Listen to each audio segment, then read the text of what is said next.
الحمد لله حمدا كثيرا طيبا مباركا فيه، وأصلي وأسلم على نبيه الكريم محمد بن عبد الله وعلى آله وأصحابه وسلم تسليما كثيرا. أما بعد، أوصيكم عباد الله ونفسي بتقوى الله تعالى. walaalayaal sidaynu ognahay waxaynu ku jirnaa bishii ugu dambeysay bilaha xurmada leh. afarta bilooda xurmada leh saddexdii isku xidhiidhsanaatii u dambeysay. dhinac kale kolka laga eegana sanadka islaamku uu ka bilaabmayay hijriga ahi. waxaynu isku baraarujinaynaa waxa weeye inaynu ka faa'iidaysanno fursaddaa fiican ee ilaahay uu inoo fidiyey subxaanahu wa tacaala. in laga faa'iidaysto goobta mudan iyo wakhtiga mudanna waa waxyaabaha cimrigu uu ku dheeraado, camalkuna ku barako bato. in la isku baraarujiyaana waxaad u qiimo badan weeye. marka camallada la qabanayo bishan muxaram iyo ayaamaha soo socda, daliilada inagu baraarujinayaynu soo qaadanaynaa, iyo siduu nebigu u noolaan jiray sala allahu calayhi wasalam ummaddii asxaabtana u baraarujiyey. ilaa 9 arrimood oo ku saabsan mowduuca muxaram iyo ayaamaha la soomayo iyo fadliga ay leeyihiin iyo axaadiidta ku soo arooray ayaynu soo qaadanaynaa. ugu horeyn, bilaha ilaahay uu ictiraafsan yahay qur-aanka dhexdiisa wuxuu ku sheegay inay yihiin 12 fi suurati tawba. 12 bilood ayaa ilaahay u ogol yahay in tirada wax lagu tirsanayo cibaadooyinkiiyo wixii la mida. 12 bilood ayaa ilaahay uu tiriyey aayadda 36 ee suuratu tawba. 4 gaara ayuu si gaara u cayimay oo uu ku tilmaamay inay yihiin bilaha xurmada leh. ina ciddata shuhuuri cinda allahi 12 shahran fi kitaabi illaah. bilaha ilaahay uu ogol yahay in wax lagu tiriyo sanadka waa 12 buu ilaahay, siduu ilaahay kitaabkiisa ku qoray lawx maxfuudka iyo qur-aankaba. yowma khalaqa asamaawaati waalard minha 4 xurum. 4 bilood oo xurmo le baa ka mida buu ilaahay bilaha 12 ah. marka 4taa bilood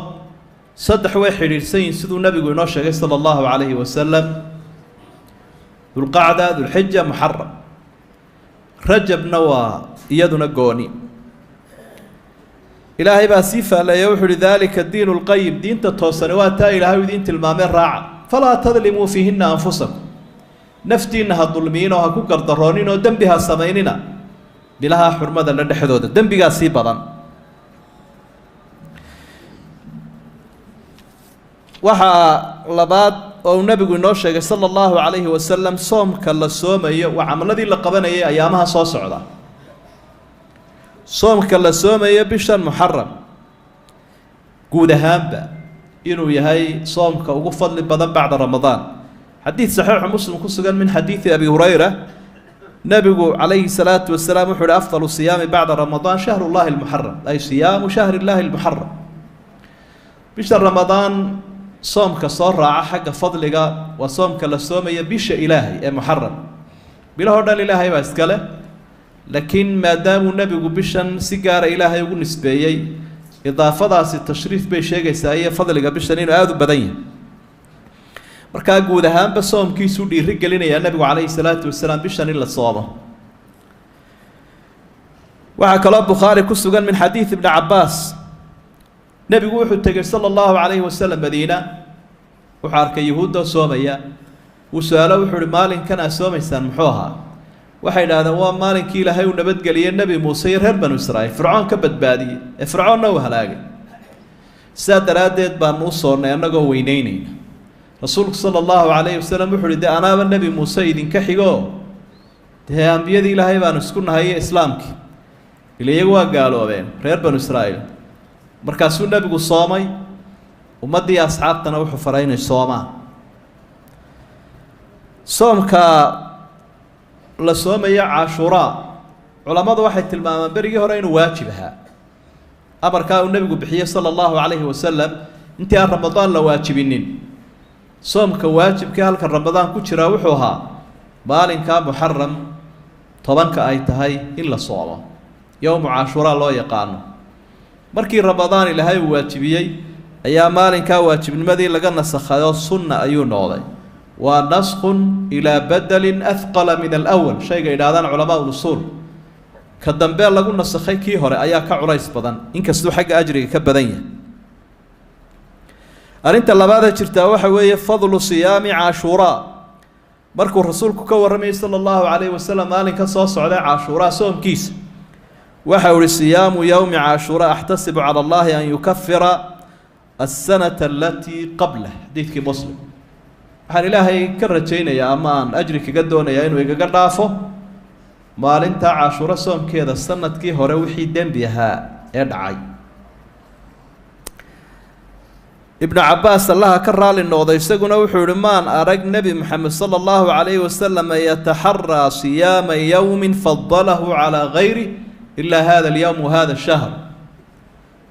wuxuuna arki jiray soomku nabigu aad ugu dadaali jiray si aan ayaamaha kale ugu dadaal jirin cashuuraha bisha uu soomkeeda u dadaali jiray ee aan u dhaafi jirin ramadaan buha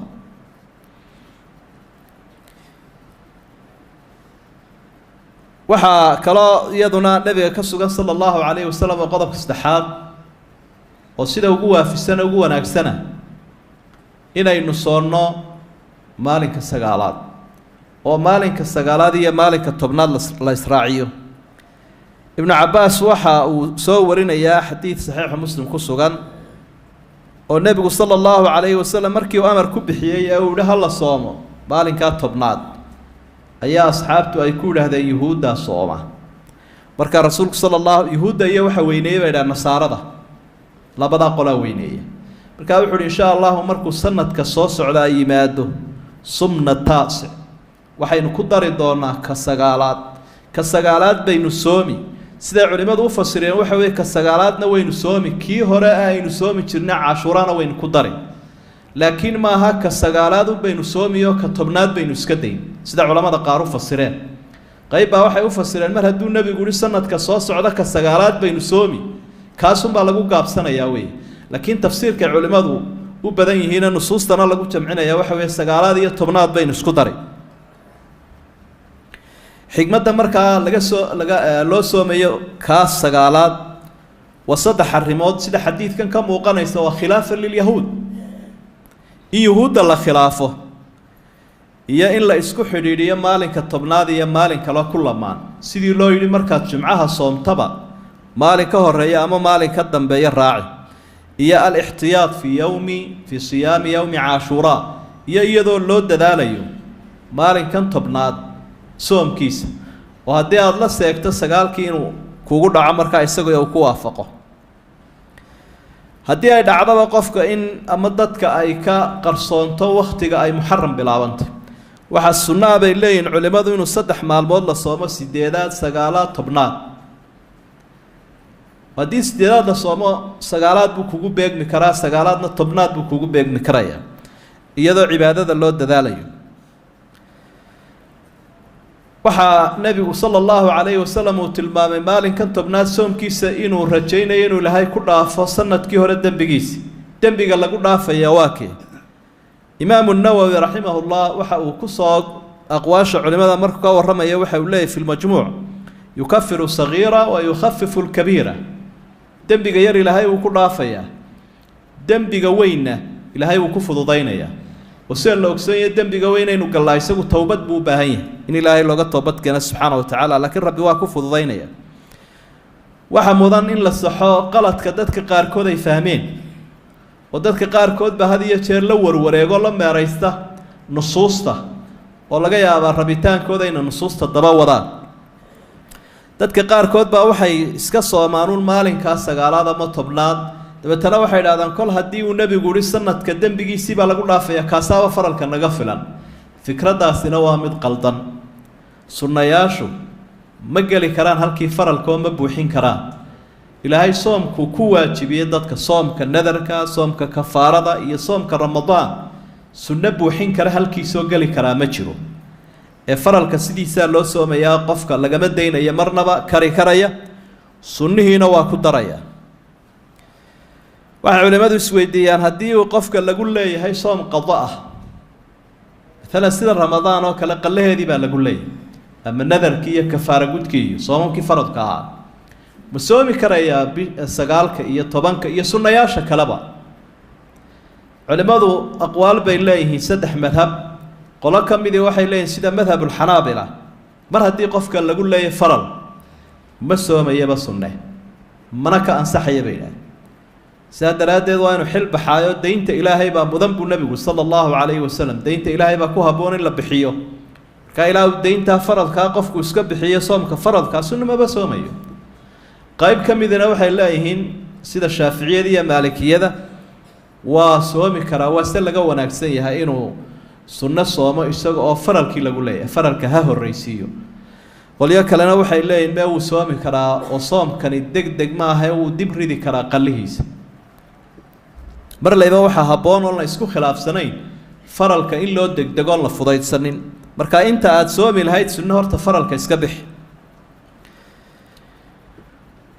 waxaynu intaas sii raacin lahayn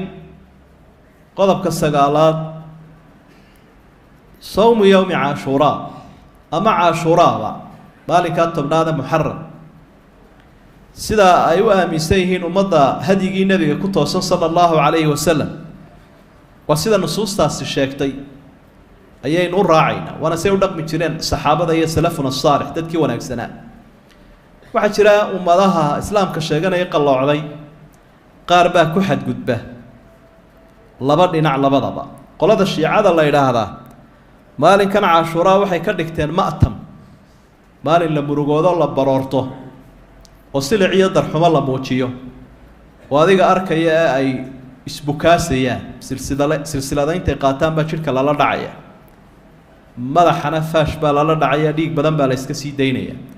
waxaa la leeyahay dilkii xusein ibnu cali la dilay ayaa loo barooranaya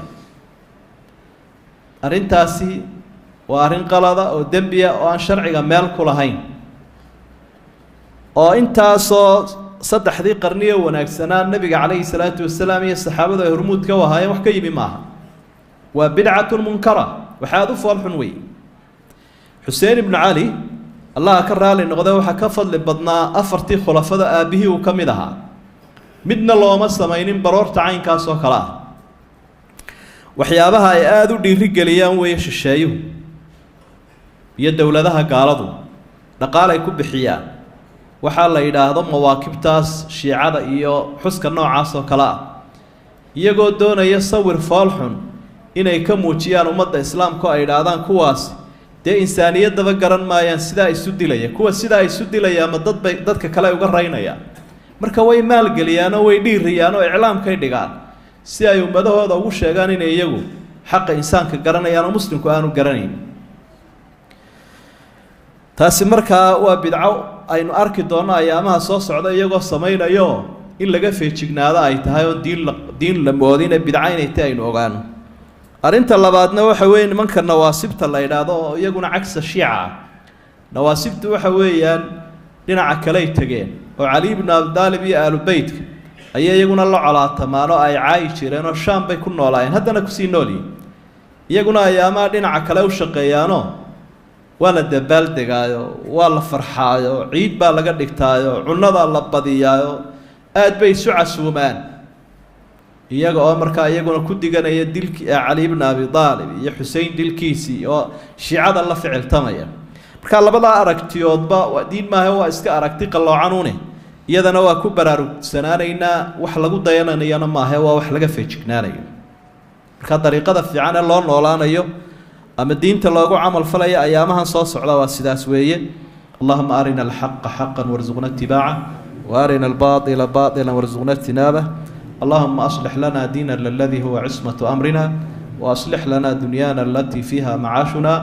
وأصلح لنا آخرتنا التي إليها معادنا اللهم اجعل خير أعمالنا أواخرها وخير أعمالنا خواتمها وخير أيامنا يوم نلقاك فيه اللهم أغننا بحلالك عن حرامك وبفضلك عمن سواك يا أرحم الراحمين اللهم أحينا سعداء وأمتنا شهداء واحشرنا في زمرة الأنبياء اللهم من أرادنا وأراد المسلمين بسوء فأشغله في نفسه يا أرحم الراحمين اللهم آت نفوسنا تقواها وزكها أنت خير من زكاها أنت وليها ومولاها يا أرحم الراحمين. اللهم إنا نعوذ بك من جهد البلاء ودرك الشقاء وسوء القضاء وشماتة الأعداء. اللهم إنا نعوذ بك من علم لا ينفع ومن قلب لا يخشع ومن نفس لا تشبع ومن دعوة لا تستجاب لها يا أرحم الراحمين. اللهم انصر الإسلام والمسلمين، اللهم انصر الإسلام والمسلمين، اللهم انصر المستضعفين والمجاهدين في سبيلك في كل مكان يا أرحم الراحمين. اللهم أسقنا الغيث والرحمة ولا تجعلنا من القانطين. اللهم إنك كنت غفارا فأرسل السماء علينا مدرارا. فستذكرون ما أقول لكم وأفوض أمري إلى الله إن الله بصير بالعباد. وأقم الصلاة.